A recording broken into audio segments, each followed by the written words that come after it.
आज के वीडियो में हम लोग महाराणा प्रताप की जीवनी तथा उनके द्वारा किए गए साहसिक और वीरता वाले कार्यों के बारे में विस्तार से जानेंगे।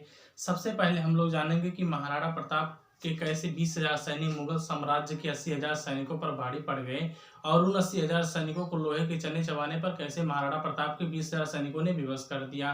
तो चलिए स्टार्ट करते हैं। महाराणा प्रताप का जन्म कुंभलगढ़ यानी कि दुर्ग में हुआ था।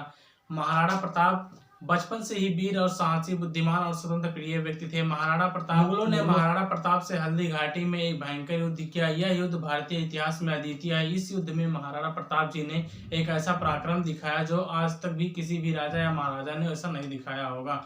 महाराणा प्रताप के शौर्य, पराक्रम और वीरता को देखते हुए मुगल सम्राट के राजा अकबर भी महाराणा प्रताप के सामने आने से डरते थे।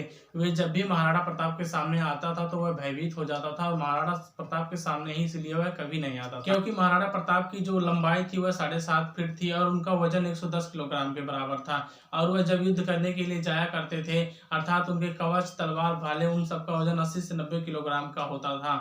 यानी कि जब भी महाराणा प्रताप युद्ध करने के लिए जाते थे तो वे 200 किलोग्राम के साथ ही जाते थे और 200 किलोग्राम वजन के साथ हमेशा वह युद्ध करते थे।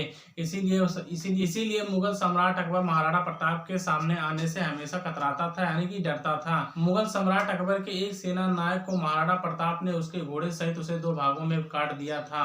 यह देखकर मुगल सम्राट अकबर भी भयभीत हो जाता था। जब भी महाराणा प्रताप मुगल सम्राट अकबर के सपने में आ जाते थे या फिर कोई उनके बारे में बात कर दिया करता था तो अकबर इतना भयभीत और घबरा जाता था कि उन्हें रात भर नींद नहीं आती थी। महाराणा प्रताप के भय की वजह से महाराणा प्रताप की वीरता और शौर्य के कारण ही इतिहास में उन्हें स्वर्ण अक्षरों में लिखा जाता है। हर युवा, हर पुरुष उन्हें अपना आइडल मानता है और उनके ही जैसा वीरता, साहस, धैर्य और इच्छाओं को अपने अंदर भी जागृत करने के लिए प्रेरित रहता है।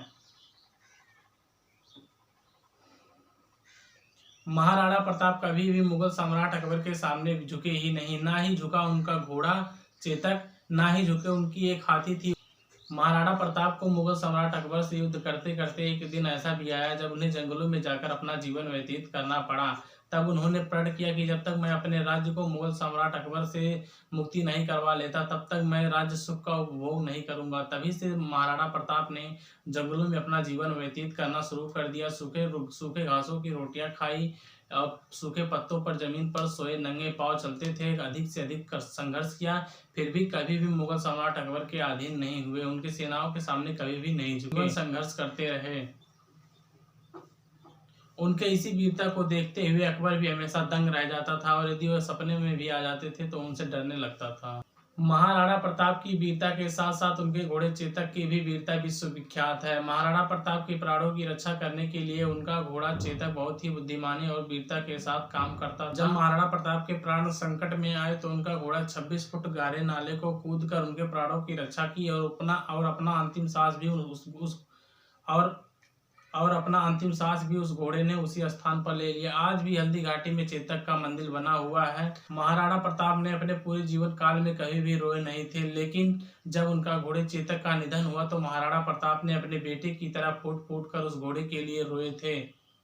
और घोड़ा भी बहुत बुद्धिमानी और साहसी से काम करते हुए अपने मालिक की जानों की रक्षा के लिए अपना जान तक भी दांव पर लगा दिया और अपनी अंतिम सांस ले ली। इसीलिए कहते हैं कि हल्दी घाटी के युद्ध में कोई भी जीता नहीं, ना ही महाराणा प्रताप, ना ही मुगल सम्राट अकबर। लेकिन अगर देखा जाए